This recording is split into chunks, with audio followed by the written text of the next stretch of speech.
আসসালামু আলাইকুম। আলহামদুলিল্লাহ, আজকে আমার কোয়েল পাখির ডিম থেকে বাচ্চা ফোটানোর জন্য নিয়ে যাচ্ছি আমার এই এক পরিচিত ভাইয়ের হ্যাচারিতে। আমার অনেক দিনের ইচ্ছা ছিল আমার কোয়েল পাখি পাড়া ডিম থেকে বাচ্চা ফোটানো।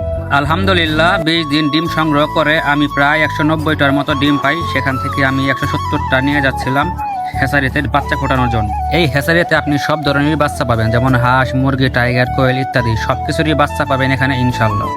আমি হ্যাচারিতে এসে সরাসরি চলে গেলাম ঘরের ভিতরে এটা দেখার জন্য আসলে ভিতরে কিসের বাচ্চা আছে। এখানে হাঁস আর ব্রাহ্মা মুরগি আছে, আর এইদিকে কিছু হাঁসের বাচ্চা ব্রুডিং করানো হচ্ছে। আলহামদুলিল্লাহ অবশেষে ডিমগুলো ইনকিউবেটরে বসানোর জন্য নিয়ে আসা হলো। ভিতরে আরো হাঁস, মুরগি, কোয়েল পাখির ডিম বসানো হয়েছে। সেখান থেকে 2 একের মধ্যে বাচ্চা ফুটে বের হবে। কাকা যেভাবে ডিমগুলো বসাচ্ছিল মনে হচ্ছিল এইভাবে ডিম বসালে অনেকগুলো ডিম আমার নষ্ট হয়ে যাবে, যার কারণে আমি নিজে ডিমগুলো বসিয়ে দিলাম সুন্দরভাবে। আলহামদুলিল্লাহ 170টার মতো ডিম বসিয়ে দিলাম। দেখা যাক এখান থেকে কতগুলো বাচ্চা ফুটে বের হয়।